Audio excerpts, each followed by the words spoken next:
This episode of A.C.M.G. Presents Talk Time Live is brought to you in part by Viewfinder's Identity Search and Design. Your choice for web design, graphic design, and all multimedia development needs.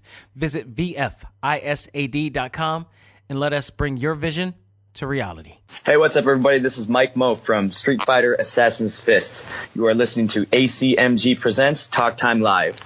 Os. Welcome to the show to give you all the news, views, and opinions in the world of gaming. This is A.C.M.G. Presents Talk Time Live Extras. So let's start with your host, Xavier Josiah. Power up and game on.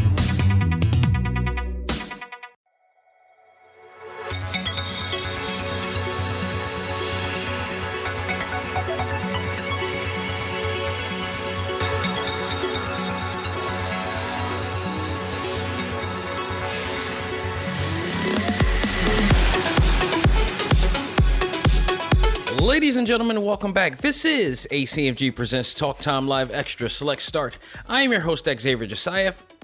If you hear the voice that is coming out of my mouth right now, and it sounds what you think it sounds like, yes, it is in fact, I am coming down with something once again.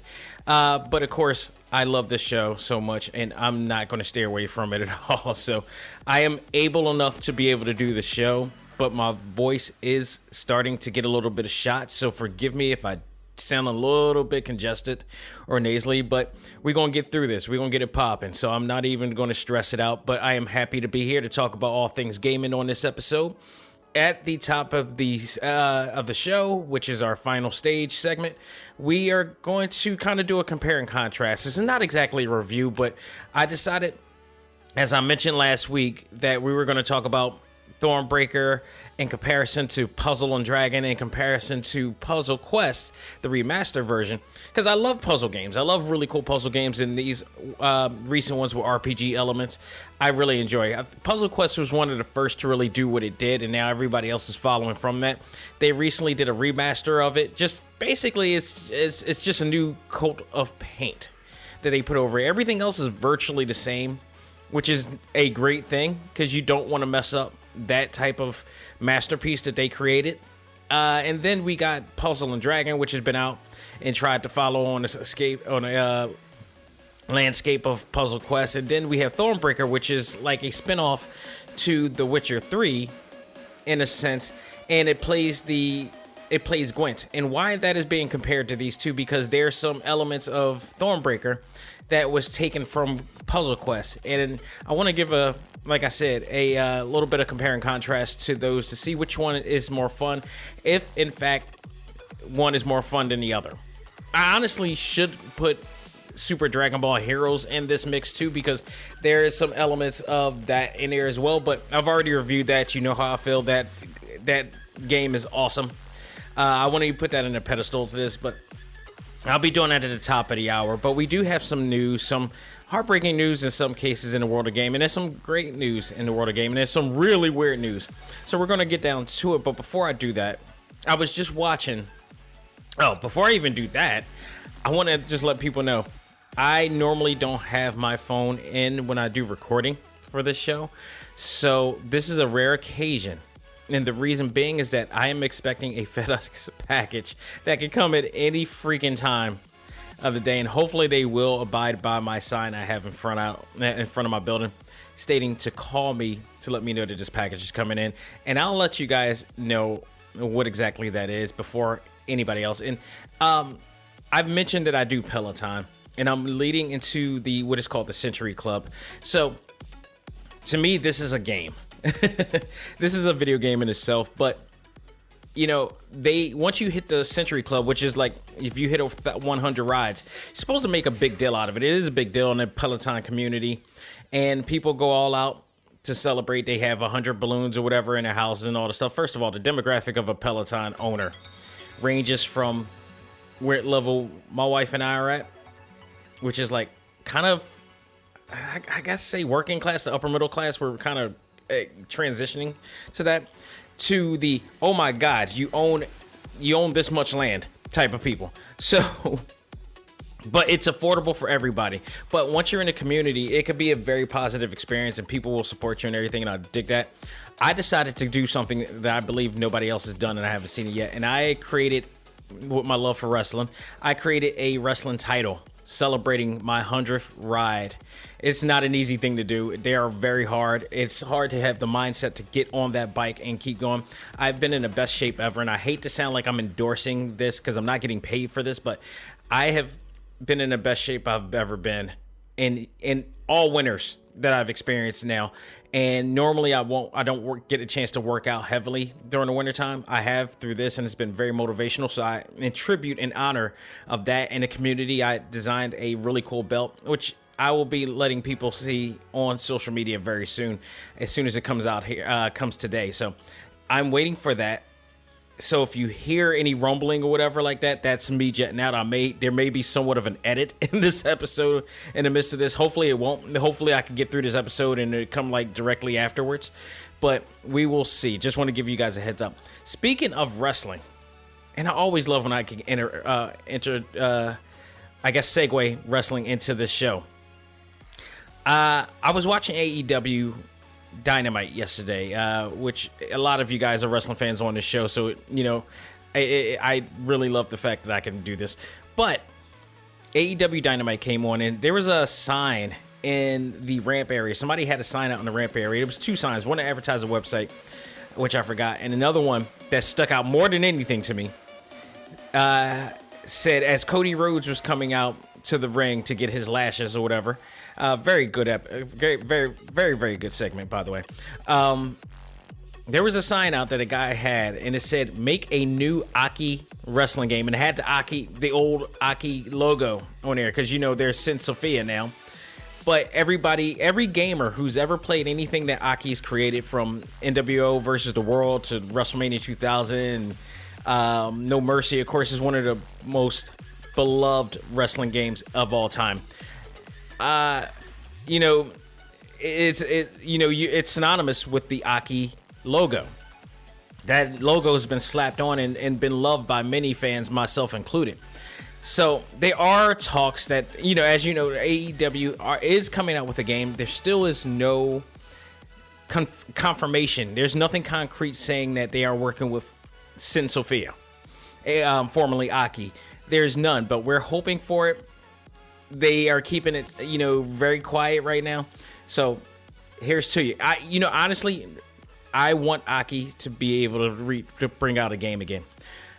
If it's done by Ukes, I'm not too hurt by that at all, because I thought, to their credit, Ukes has done somewhat of a pretty good job. They have never done the caliber of what Aki has done for wrestling games, or even Spike to that extent.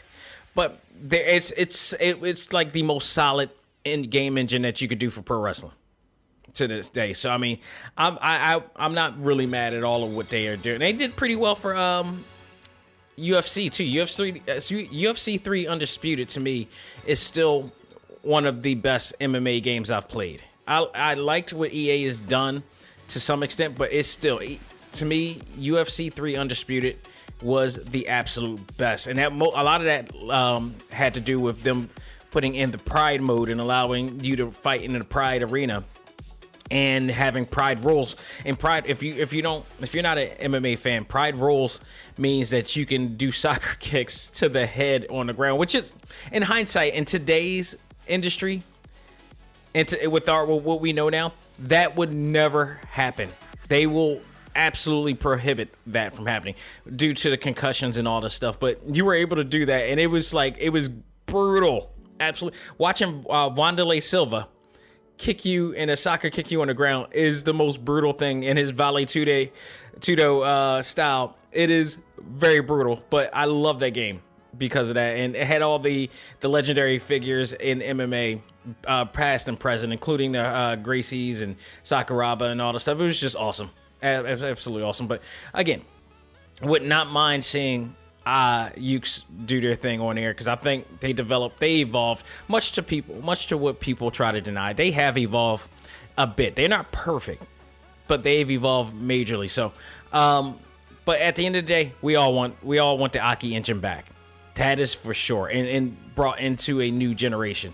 So we will see. So let's get into some news here. And one of the news that I'm going to mention is very sad. As you guys know, I'm a big fan of this. If you don't know, now you will. Street Fighter's Assassin's Fist. You guys remember that show, that series that came out, directed by Joey Answer, starring Mike Moe, who's, again, been on the show to talk about that very series that came out way back. And he was also talking about his time on Empire, and not knowing anything that he was going to be in the Oscar-winning movie Once Upon a Time in Hollywood.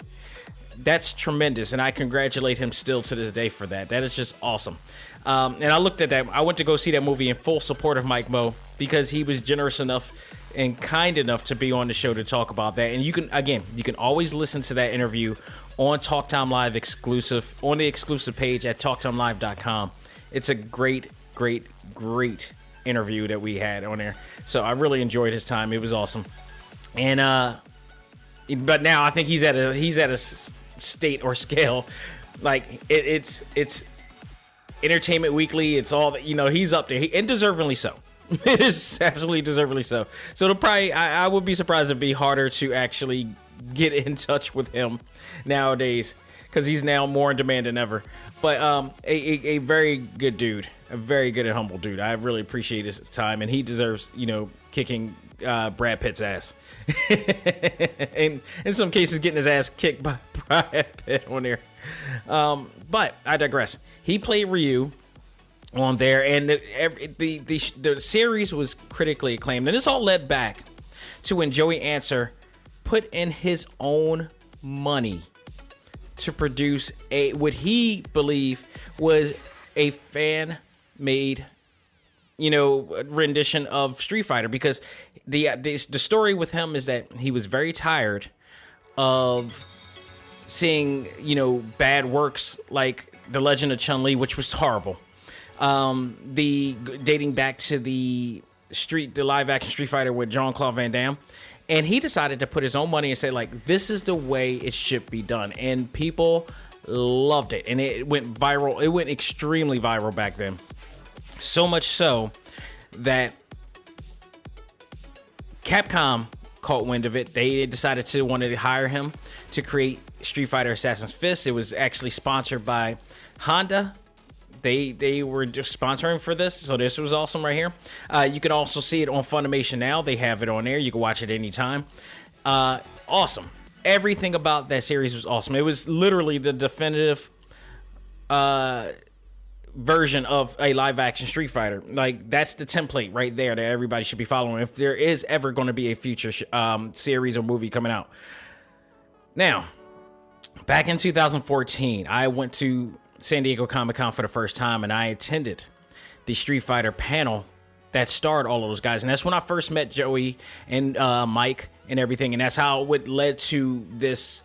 This is what led to Mike Moe being on the show. It was my first meeting of him that entire weekend. We kept bumping into each other the entire weekend. It was very cool. He acknowledged me many a times when we bumped together. It was so cool. And it was awesome. He's an awesome dude. But then in that panel, they announced that it was first announced at that panel that Street Fighter World Warrior, which was the follow-up to Assassin's Fist, which was going to actually have the debut of M. Bison, and it was going to be chronicling or following the storyline of Street Fighter 2. It was announced back then that was in the works, and it was supposed to be, and then in between that, there was another project that Joey did talking about. It was a little bit of a side story to Street Fighter 5, and it starred Charlie, Ryu, and Ken. So Mike Moe and I forgot the actor who played Ken as well, but both of those guys reprised their role as Ryu and Ken, as in this new storyline. Now the thing is that it was okay, and a lot of people kind of liked it but didn't, in a sense, and they really wanted to see World Warriors.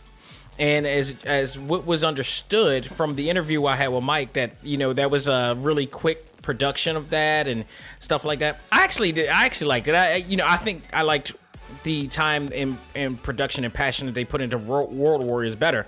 But more or less, we were all waiting for that for the sequel, because we know it was going to be done right. It was going to be done really well.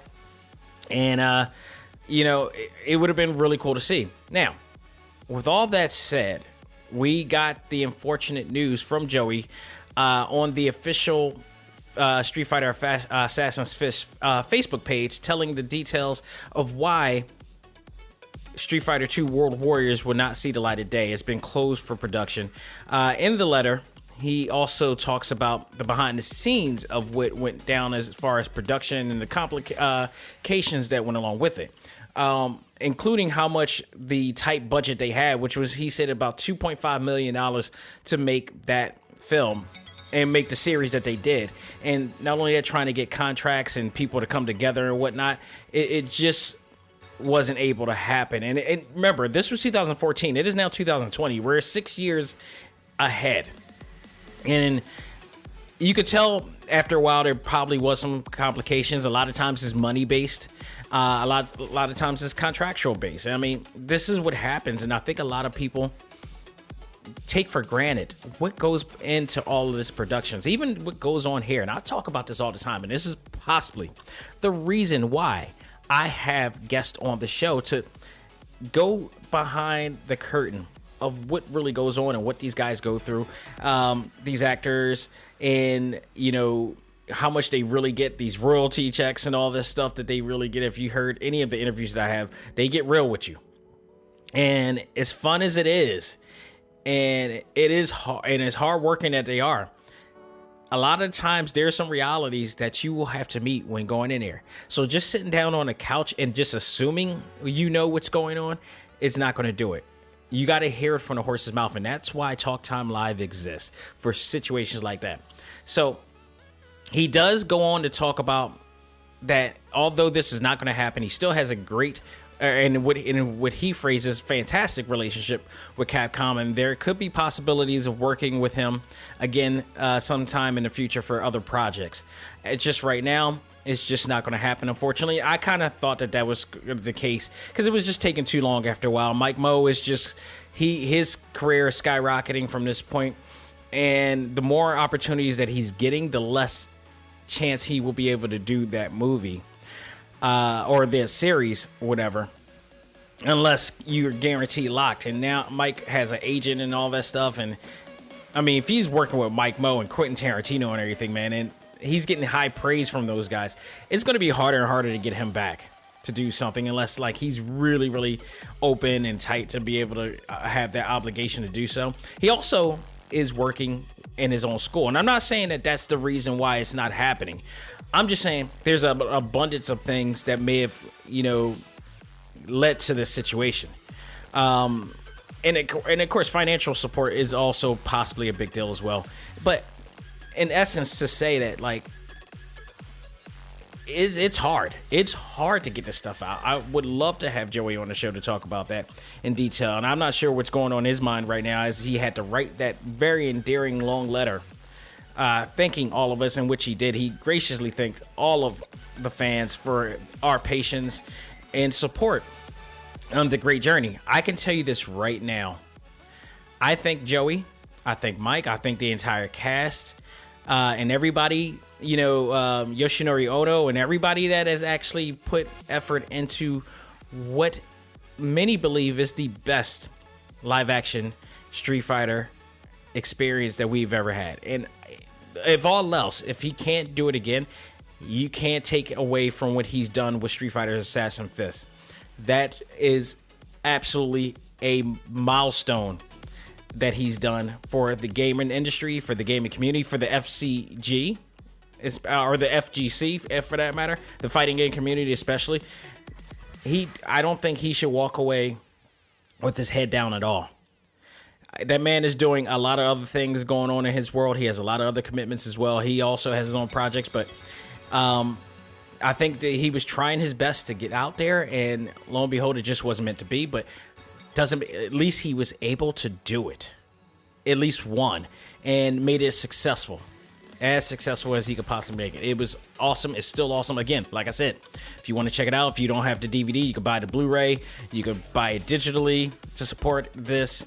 You can also, if you, like I said, if you have Funimation out, the entire series is on there now. And just enjoy what he's done, what they've done, what everybody involved has done for this. So, to that, I say thank you, Joey Answer. Thank you, everybody else, for that passion. And, you know, I can at least enjoy what has been done from there. So, moving on to Square Enix news. Square Enix announced that they will be extending its exclusivity of Final Fantasy VII Remake for the PlayStation 4 until April 21st. This has much to do with the delay of the announcement of, the previous announcement actually by the company saying that they would be releasing the game a month later to assure quality that the fans deserve. I have no problem with this. It's only a month down. I have no problem with this. But in doing so, this may also be due to the contractual agreement that they made with Sony, between Sony and Square Enix, to have the exclusive rights for a full year. Now, think about it for a minute. Having it come out in its original date, that will mean that without that agreement, this would in fact decrease the time for 11 months instead of 12. So it makes sense that you would have to, shift that down as well. So again, I have no problem with it. Unfortunately, if you're an Xbox owner, if you don't own a PlayStation 4, but you love Final Fantasy VII, you're going to have to wait just a month longer to do it, unless you just happen to go on to the right side and check it out there. So, it's unfortunate with that from that point. Let's move on to some other news. We got Netflix news here. Netflix has announced that season 3 of Castlevania, one of the best tellings of a video game franchise ever, will be premiering on March 5th. There's no word on the plot, on what the plot will be based on, or whether the plot will be based on a game. It could be totally original. We don't know. But considering the director or the executive producer, that it might be direct to source, indefinite, which is a great thing. There is a poster promoting the new season, which shows some new characters in it. Not exact. There's no official. There's speculation on who these new characters are and where they could be from. But returning characters: Trevor Belmont, Alucard, which is Dracula's son, and also, if you don't realize, look, if you put the mirror in reverse, is actually Dracula spelled backwards. And Sophia Belnades will be returning, who was the female heroine of the series. No signs of Dracula this time, but the poster does have Carmilla, who looks to be the main focus of this season. So I'm looking forward to it. I am really excited. I love the first two seasons. The first season alone was just awesome. The second season followed up really well. The artwork, the art style, the animation, everything was just beautifully done. One of the best translations of a video game, especially one that was based on an 8-bit game with some type of narrative to it, but not as strong, and they came along and brought more strength to it in such a way that it was just really well done. Then I hear the report. I'm reading IGN. Excuse me. I'm reading IGN, and I'm reading the report, and I didn't see this at all, that executive producer I forgot how to pronounce it, Adi Shankar, is looking to develop and has the rights to develop Devil May Cry, a new Devil May Cry series that will in fact cross over in a multiverse type of storyline with Castlevania. That is insane. So I found this out, again, going on IGN.com, because they got the announcement from there, and they did a video. And this goofball, and I'm talking about Adi Shankar, who is and I'm probably butchering his name, and I would normally I apologize if I'm butchering his name, but in this case, I don't care after the video that I've seen, and I don't know if this is big kayfabe type of thing, whatever. But it was just weird. So Addy came on with Kiss makeup, and I heard he's like really eccentric like this and really odd. Well, I want to say odd. He's a very eccentric dude. He comes off a little bit, a bit of a egotistic type of guy.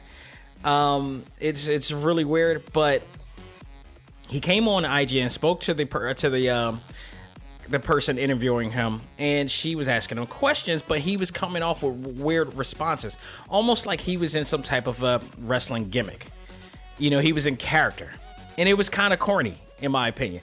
Like, why does he have to do all this? This was just so over. It was so pretentious and overdone, and I hate, as an artist myself, I cannot stand when you got really creators like this. And I don't blame this. This is not a millennial thing. Every once in a blue moon, you get creators like this who has to play this character. We all play, alter egos in some cases. My name on here is nothing short of an alias, but it's a play on my original name anyway. But that doesn't mean I'm not going to keep it real with you. And it's all about the art, not about the character. And he's trying to make it about the character as much, if not more, than the art. And that part always gets on my nerves. It's really crazy. But he got on the show and he talked about that, he had the rights to, and the license to do a Devil May Cry series based on what he's done with Castlevania. Respectfully and deservingly so. He's done a tremendous job. I'll give him that credit.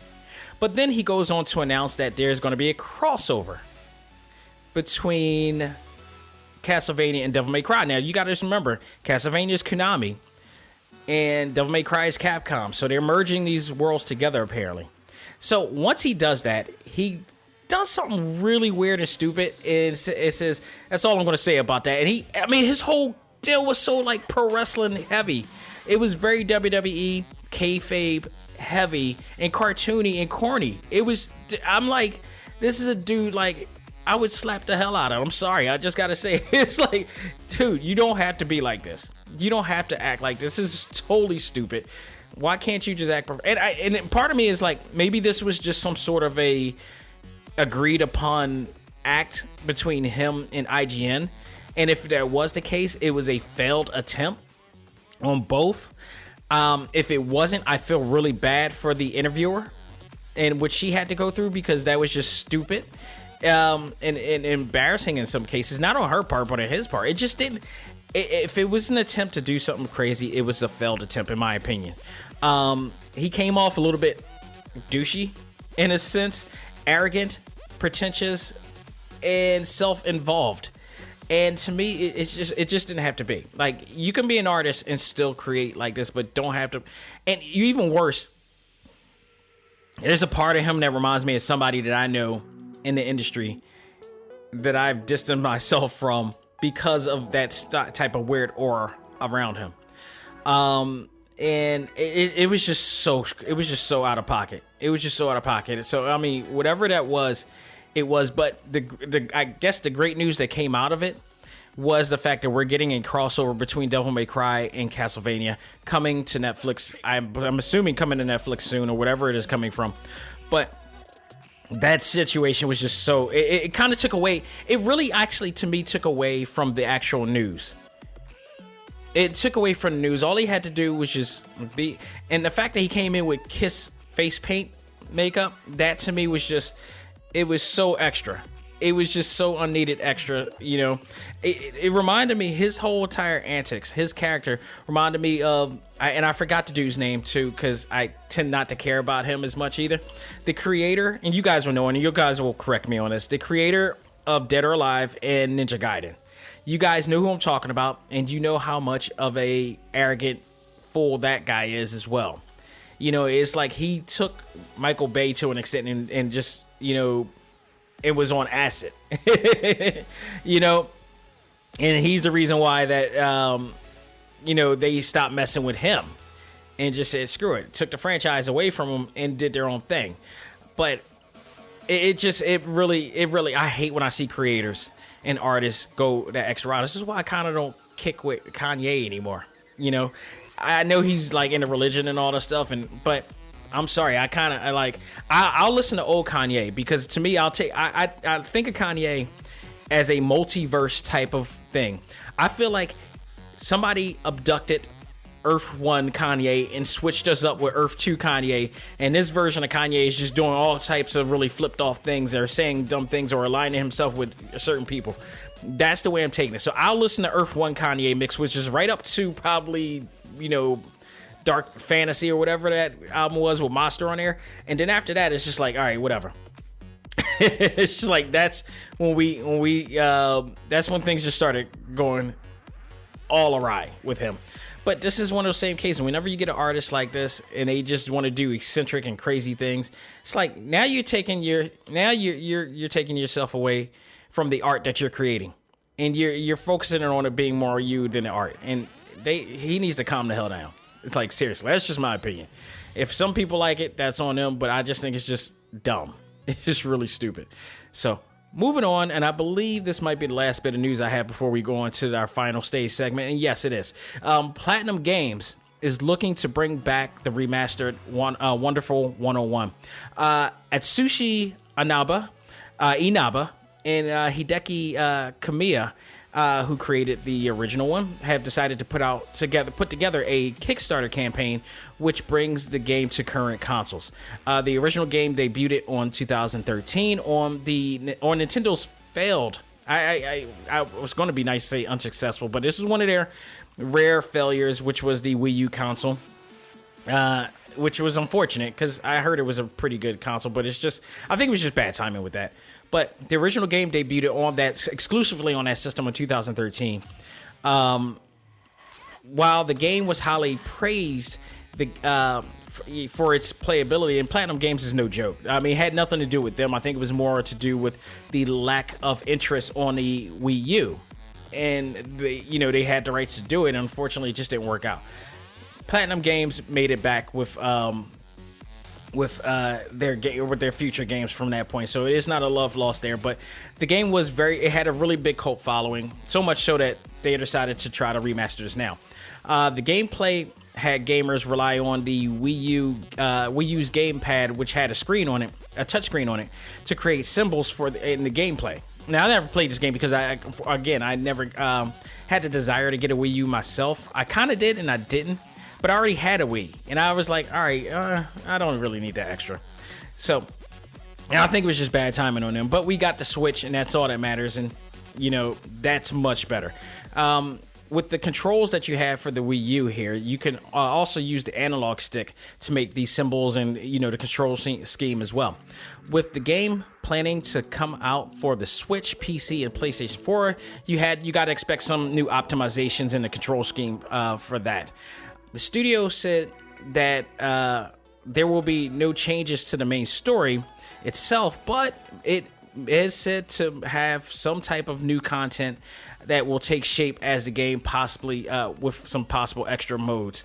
The Kickstarter they created was said to be a filler to see if people really had real interest in playing the game again, or even playing the game that they never got a chance to play.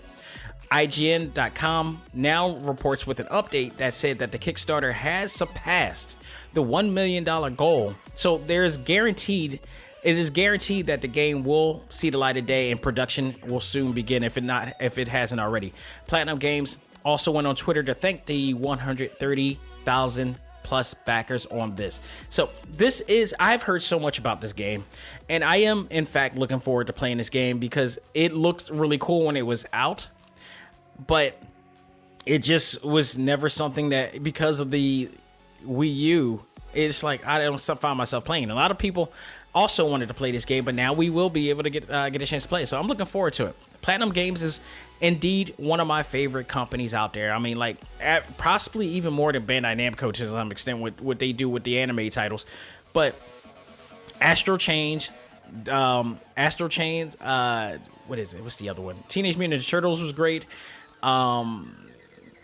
Transformers Devastator was absolutely, I think, is the best Transformers game ever. and I love War of Cybertron, and I always forget the first one that they had, but those were great. But the one that was based on the G1 universe, awesome. And then the other ones were also based on that too, but this one was so well done. It brought back all of the familiar voices from the actual cartoon series, and that are still alive. And it's just very well enjoyable. I hope that in some cases they bring those back as well. I will absolutely, if they want to do a Kickstarter for Transformers Devastator to be on the Switch, I am putting my money on that. And possibly put in extra content. I am so all for that. I will absolutely 100% back that up, because that game was so awesome. It's so much fun to play. So, folks, that will do it for the news that's going on in this segment. We're going to take a break. Come back in our final stage. We're going to compare and contrast these games, see which one I actually think and will recommend to play the best. We'll do that right after this. Ladies and gentlemen, this is Xavier Josiah, the host of A.C.M.G. Presents Talk Time Live, the podcast. You want to catch up with all of our podcast shows and hear from some of the hottest names in all of anime, comics, movies, and games, such as... This is Miley Flanagan, the voice of Naruto. This is Stephanie Shea, the voice of Sailor Moon. This is Ruben Langdon, voice of Ken Masters and Dante from Devil May Cry. Hey there, this is Kyle Hebert, the voice of Ryu from Street Fighter V. This is Chris Battle, character designer of Teen Titans Go. Here's your chance to check out all of that and more on TalkTimeLive.com. TalkTimeLive.com provides all of our ACMG content with new and previous episodes, exclusive interviews, articles, and much more. Visit TalkTimeLive.com and let us help you learn to let go, live life, and love all things ACMG. Talk Time Live. Hi guys, this is Ruben Langdon. You're listening to ACMG Presents Talk Time Live. Shoryuken!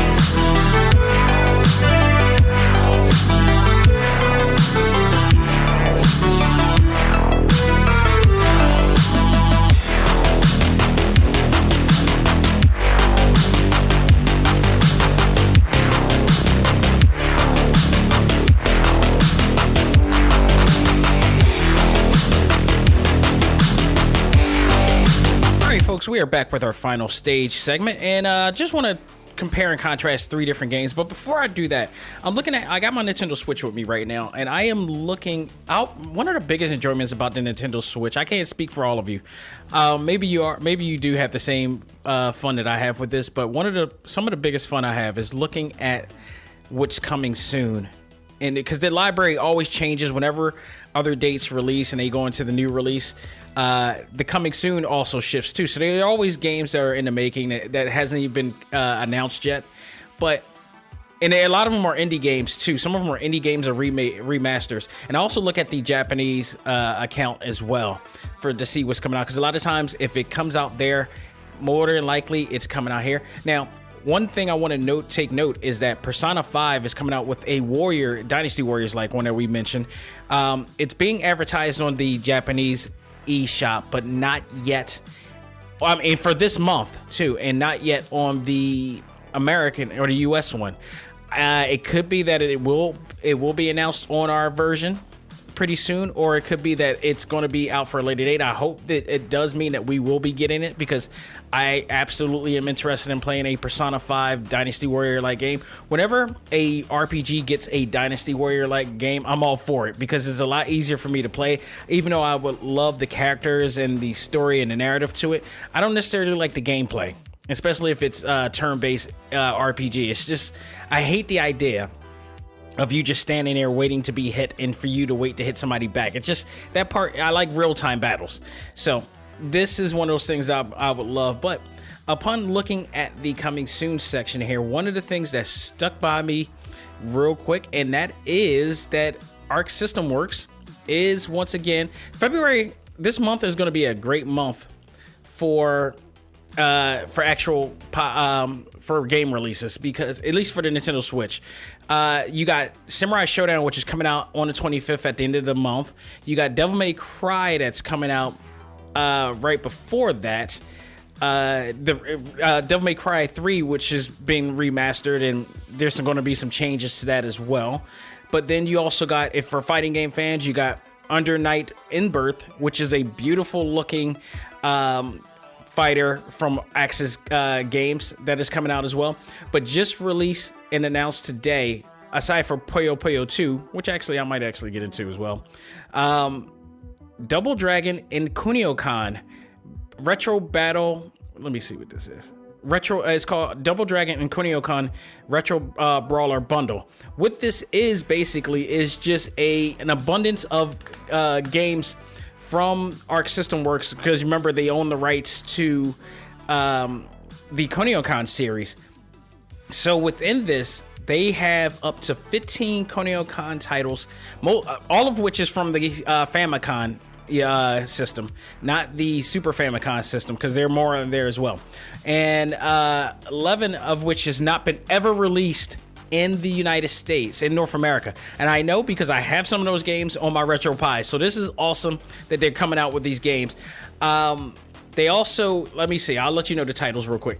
Double Dragon 1 through 3 is going to be in this game, because remember now thanks to Arc System Works, they have been integrated into the Kunio-Kan universe as well. So they're all in one. It's like Crisis on Infinite Earth was created, and they're all in one now. Renegade is also going to be in the game. That's also been integrated into that universe as well. Super Dodgeball, River City Ransom, Crash and the Boys Street Challenge, and then the ones from the imports that are now coming in and have been now optimized and assimilated into for English consumption, if you will, or playability, if you will. Renegade, Kunio-Kan High School, Dodgeball Club, Nekitsu Story, Downtown Nekitsu Story, Nekitsu High School, Dodgeball Club, Downtown Nekitsu March Super Awesome Field Day, which is like a melee brawler. Go-Go Neketsu Hockey, like they're hockey games, they're soccer games, Fighting Legends, like all of these games that never saw the light of day for years is coming, and it will be in English. So this is actually huge. They're going to be charging $39.99 for this. And here's why I say that this is going to be worth it. Because if you're a Kunio-Kan fan that has been playing these games for years and love River City Ransom and the River City universe, this is the game for you. You got 15 games crashed into one with a lot of probably other features that they're going to be adding on to this as well. And it's on, for instance, online features, avatars, screens, sound options have been added. You can play by yourself. You can go out with friends, family, or play online. There's a lot more elements that's been added to this, but for the first time ever it's being played, and you got 15 really deep games to play. It is worth $39.99. My only hope, and I was wishing for this, and I hope that they do this, if this is successful, I do hope that they go on to do this. I would like to see the Super NES versions too. I hope they do another one that involves the Super Famicom imports that we never got a chance to play, because I played one of them. It's really cool. I also hope that the Neo Geo Super Dodgeball game actually makes it to the next one like this. I think this is a great deal. It's coming out on the 20th. If you're a Kunio-Kan fan, jump at it. This is something I might actually invest in. So just want to put that out there. So what I also wanted to do is, why I got my Nintendo Switch with me, is that I have the 3 games that I've been playing around with a bit and just trying to get a feel of what I am into here as far as puzzle games. So I got Puzzle Quest, The Legend Returns, which is the remastered version here. I have Thornbreaker, The Witcher's Tale, which is the spinoff to The Witcher. And then I have Puzzle and Dragon Gold. Now, this is a matter of, I'm playing Goldilocks. I'm in the bear's house. There's 3 different porridges. Which one is better? So, I'm going to start off with Puzzle and Dragon Gold, a game that I really wanted to enjoy, but I found myself not enjoying nearly as much as I could have. And a lot of that has to do with the learning curve and the difficulty of this game. And the fact that it's like rapid fast.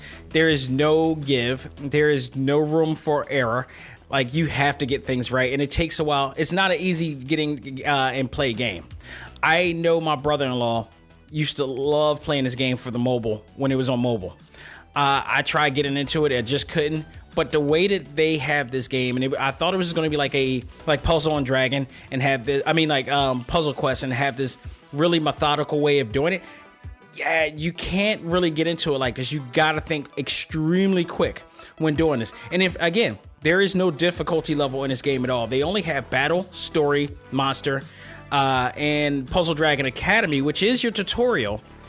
But when you go into the tutorial and you start learning about how to do things, it is not as user-friendly as you would like it. They teach you how to move the orbs. They teach you how to erase orbs. They teach you how to do combos. And that's when things start getting a little bit convoluted. Because to do combos, it requires you to, through touchscreen features, to hold on to one of the orbs and start moving it around to different areas to make more combos. And the problem is that you have a time limit to do that. You have to really be on point in order to do this. And I know there are people out there who really can play this game. I was just not one of them. I would at least, if I'm going to do this, I want to at least be able to practice and learn how to play with a easier learning curve, with a longer time span. But they don't give you that in this game. And that's the part that really, really bugged me out this. Even though I went through succeeded in every single tutorial that they provided, once you get into the game's battle and story mode, there is, like I said, there's no more give. You go into battle mode, there's local battle, there's online battle, and there's single player and practice or whatnot. There's also the story mode. And the bad part is, once you go into practice mode, you can only play with that which you've already unlocked. So unfortunately, you got to go through the game's story mode. And in the game story mode, you don't have that much time to really go through it. It gets harder. There's no real easy, medium difficulty to go through this game. And because of that, it lacks the enjoyment that you could have in playing this game. That I do believe there is some substance to this game to play. It's just the way that they structured it, it doesn't give you enough room for learning. It's like you're just trying to get through the game at this point. The cool part about this game is the visuals, the presentation of it. I did like the character design of it. I like the fact that they were trying to do some type of Yu-Gi-Oh! Pokemon type of thing with this. But in hindsight, because of the playability and the hard, stiff learning curve with it, it leads some gamers not wanting to play it over again, because it's so much going on.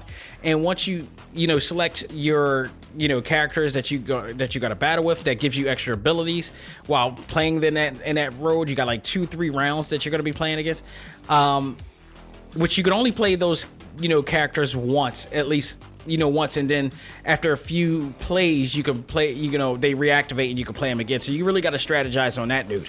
But once you do that, it's like it's really, you got to really think on your feet, and you only got a certain amount of time to think on your feet as to how you're going to make all these combos. And you can't just do like one shift just to get like 4 orbs or whatever like that, because your opponent or the AI opponent will come at you majorly. And the fact is, like, it's almost like it's a weird, complex, somewhat convoluted version of rock, paper, scissors in a sense. But if it like, the more combos that you make, the better chance you have of getting a hit on your opponent. The problem is, your opponent's AI is too strong. It is way too strong. Even in the beginning of the story mode, it is way too strong. So I've only gotten up to 3 at the moment with it, and I just didn't have the desire to want to play it anymore after that. It was just, at least let me. I said the best games that you had that to play are the games that allow you to learn, allow you to make a choice as to whether you want to have, actually have a somewhat of a chance to learn it and enjoy it. So I am hoping that they do update the system and patch it up to some extent to give you some extra modes to and extra ways of learning how to truly play the game so you can be that rapid. But right now, it just didn't work it for me. So I was a little bit annoyed by this game. So to me, this is the least of my favorite puzzle games right now. Then we have Thornbreaker, The Witcher's Tales. It is a direct spin-off from The Witcher 3, which I highly enjoy. And newsflash, I'm actually winning some Gwent matches in there. I don't know how the hell I'm doing it, but I am. But this game is, in fact, it plays on a story of The Witcher 3 and a side story with the character Mev, who's a queen of this land, and she's going around trying to bring order to the lands and have to have a moralistic perspective on what she needs to do. You know, does she gain the respect of her soldiers and warriors that are backing her, as well as trying to balance the order of the people who, you know, of the land who follow her as queen. So I like that aspect. I like the story. The story aspect is very, very well done. Much to what you expect from Witcher, which, by the way, this game is this is just a remake of the game, or the game coming to the Nintendo Switch now, but it's been out for like years. It's been out for years, so a lot of people have played it and enjoyed the Gwent aspect of this game. If you don't know what Gwent is in fact the card battle game that was created for this game, for Witcher 3. And I'm not sure if it's in the other games. I never played Witcher 2 or 1, but it was definitely on Witcher 3. It's not the easiest game to play as well, but it is somewhat the more like if you compare it to Puzzle and Dragon, it's way more playable on there than it is there. It's just a matter of you having to be able to play the game and have great cards to play. It all depends on the cards that you are able to play in. So I like the game. It is playable to an extent. There is a lot of complexities to the game that you got to play in the game. And playing the game on Thornbreaker as compared to Witcher 3 are two totally different ways of playing. There's some similarities, but it does contrast in many different ways.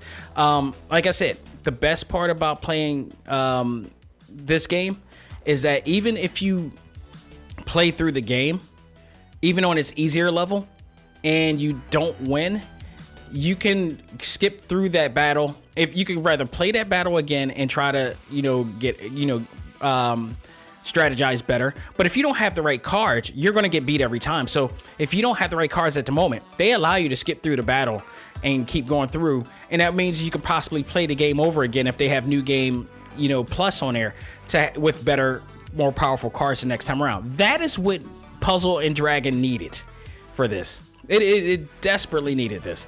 What I also like is that it does have some of the elements borrowed from Puzzle Quest, as far as building your kingdom, building your troops, your training camps, and all that stuff in order to have a more stronger army of cards and a deck of cards that you're going to play. But your deck represents your army in this game. So it's not like they're recognizing that they're playing Gwent. You're playing the game of Gwent as the army. So once your army gets stronger, your cards get stronger. And you do that by building up and getting materials and money to build your castle and your empire all over again.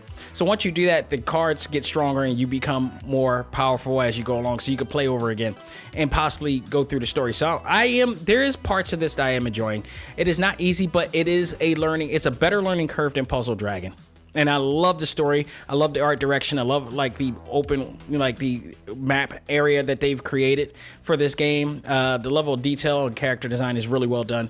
So if I was to say anything, I like playing this version of Gwent better than I do on Witcher 3. I try not to because of some of the quests that I'm playing on the Blood and Wine game on Thornbreaker and Witcher 3. They're forcing me to play it, but at least to that extent, I am finally starting to win that game. And how this game works is that you just, your opponent has 10 cards, you have 10 cards, and you got to try to outdo the other person with their cards. Now, whoever has the better deck of cards that has the best abilities to get you through will win. Plain and simple.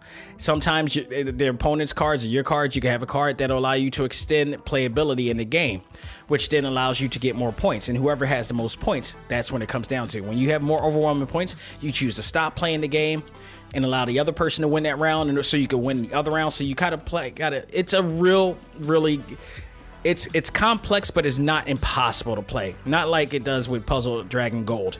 So I like it, and it's just a matter of me just keep playing through the game in order to gain more stronger cards and whatnot. So I do recommend this game. I do like this game much better, but neither of those games, in my opinion, compare to Puzzle Quest.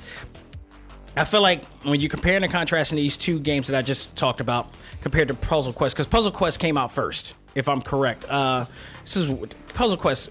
It really did something when it arrived on mobile games and PlayStation, and it was everywhere. Played on. I think I have it for the.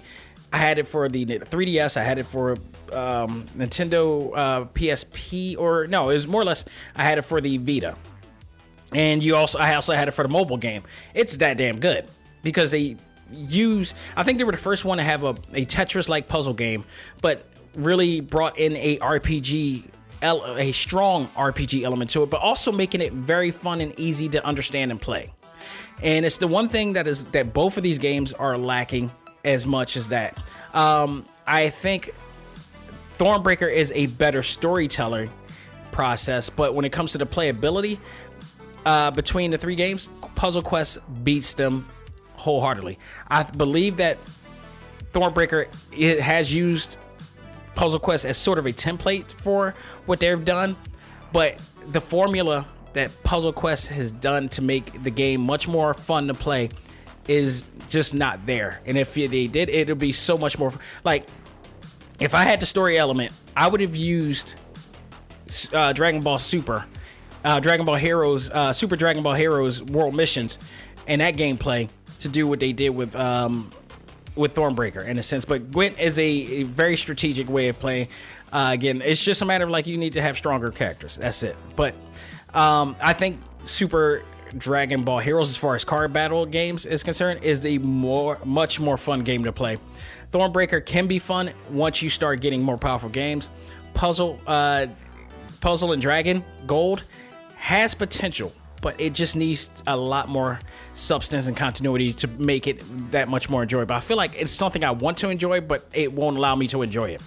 Again, if I had to pick between the three, Puzzle Quest is going to beat it for me, bar none. It is undeniably a fun game, and it gets you so immersed in it. It's like a new version of checkers or chess, with a formula that just works so great. Even if you're beaten, even if you get beaten, you respect how the AI is beating you, and it makes you feel like, damn it, I could have done this myself. And sometimes I still think that if an opponent that you're facing has a higher level than you, it will beat you down so bad, but in such a way that it looks like, okay, I know what I could have done the next time around, and you learn from that. So if I got to pick between the three, if you really got to pick between the three, I would say hold off on Puzzle and Dragon Gold for now, at least. Unless you are an immediate fan of that game. I'm not saying it's a bad game. I'm just saying it's not a game for, pick up and play, gamers out there. I would suggest staying away from that game or learning how to play that game elsewhere that has a better or easier difficulty level or learning curve. Thornbreaker is a really good game. It's just you need to have patience and keep going with that. So I do recommend that game. Puzzle Quest, out of all of them, I had to pick one game. If I had to only pick one game, Puzzle Quest, The Return, it's a absolutely stunning game. I mean, it's just, even to this day, it holds up dearly. So the Puzzle Quest The Legend Returns, if you haven't played that game, man, go out of your way to check that out. It's awesome. So folks, that will do it for that will do it for this edition of Select Start. Thank you guys so very much for being a part of this Sunday. No matter what, if I'm still sick by then, I'm still doing this because I am going to the movies with a mask on to see to Harley Quinn, the latest movie by Margot Robbie, the I guess it's a spin-off to Suicide Squad. So we're going to check that out. Plus, all the news is going on in the world of our favorite fandom. So that's going to be the deal. Next week, I don't believe I'm going to do a show for Select Start because my wife's birthday is going to be. I'm going to be away.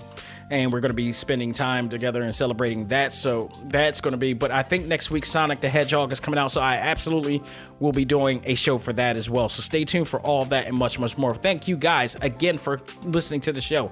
Follow me at Xavier Josiah on Instagram. You can also check out the show and every episode archived at TalkTimeLive.com. If you want to check out any of the exclusive interviews that I've had with Mike Moe from Street Fighter Assassin's Fist and Once Upon a Time in Hollywood, and all of our guests that has ever been on the show, you can check out that on our exclusive page, or you could type in TalkTimeLive /exclusive. You can also listen to us and subscribe to us on Spotify, on now Pocket Cast, now on Apple Podcasts, on Google Podcasts, on Stitcher Radio, on Podbean. We're in a variety of different places to hear this show. You can listen to it everywhere and anywhere at all possible. So thank you guys for the continuous support, and stay tuned. You never know who's going to be on the show, but time will tell and do that. For now, this is Xavier Josiah saying, learn to let go, live life, and love all things anime, comics, movies, and games. This is A.C.M.G. presents Talk Time Live. I am out here. I will talk to you on Sunday. Take care.